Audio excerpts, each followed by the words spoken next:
For God so loved the world, that He gave His only begotten Son, that whosoever believeth on Him will not perish, but will have everlasting life. Ang mga katagang ito po ay parang, sabi nga po nung ilan, sirang plaka na parang nananawa na marinig na nung iba. Yan na naman eh. Pero pag totoong Kristiyano ka, sa tuwing ito'y naririnig mo, nandoon pa rin yung pagkamangha mo doon sa ginawa ng Panginoong Hesukristo sa krus para sa atin, para sa iyo, para sa ating lahat. Pag-ibig na hindi kayang tumbasan ng kahit na ano paman. Okay? So, ang pagbabasa po ng Biblia, ito po ay nagpapakita na talagang meron tayong pagkauhaw doon sa finished work ni Jesus. Reading the Bible means not just doing it as an obligation, but doing it because we know there is power. Power na hindi kayang ipaliwanag. Power na alam mong nagiging malakas ka sa tuwing nag-draw ka. You're drawing something from the Word. Ito po yung tipong alam mo na kahit ano man ang pagdaanan mo, Jesus is there for you. Alam niyo, tapos na nga eh. It is finished. What do you think ang sinabi ni Jesus?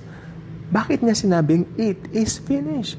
Alam niyo po ba, isa lang po ang nakikita kong dahilan dito. Dahil finish na nga pong talaga. Finish na po ang kasalanan sa isang believer. Finish na yung mga takot natin. Finish na ang kahirapan natin. Finish na ang mga sakit natin. Finish na lahat ng mga negative things. Yan ang pinaka-importanteng alam mo na ginawa ni Jesus para sa iyo, sa ating lahat.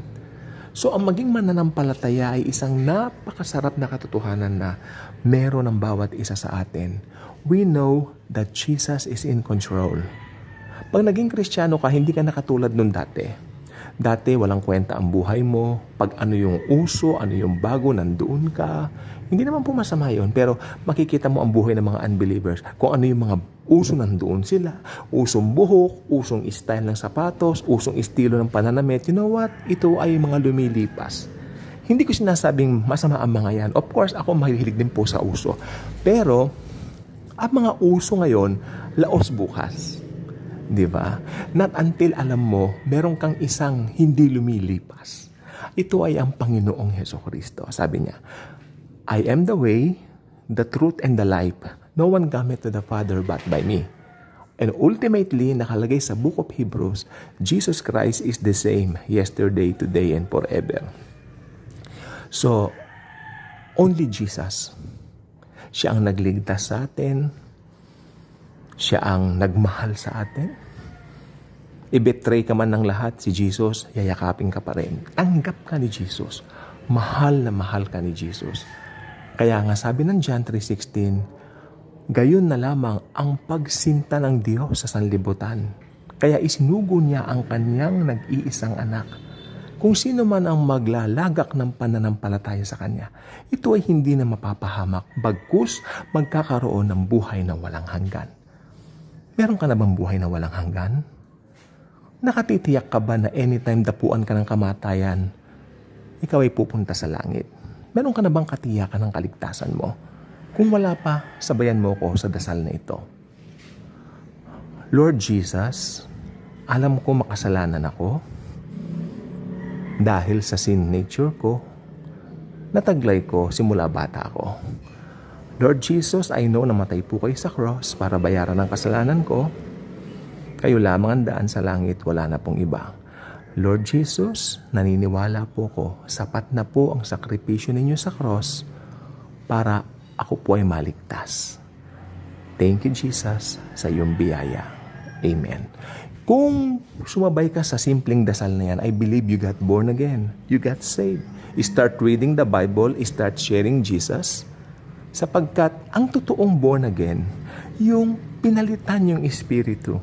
2 Corinthians 5:17 says, if anyone is in Christ, he is now a new creation. So congratulations, hindi po easy lang ang ginawa mong yan. That is a very important decision sa buhay mo. Congratulations, ikaw ngayon ay born again na, ikaw ay kita sa ibang mga Kristiyano. Hindi sa institutional church, hindi yung may isang pastor na tatayo. Hindi ganon. Tayong lahat mga pastor, pantay-pantay po ang anointing natin.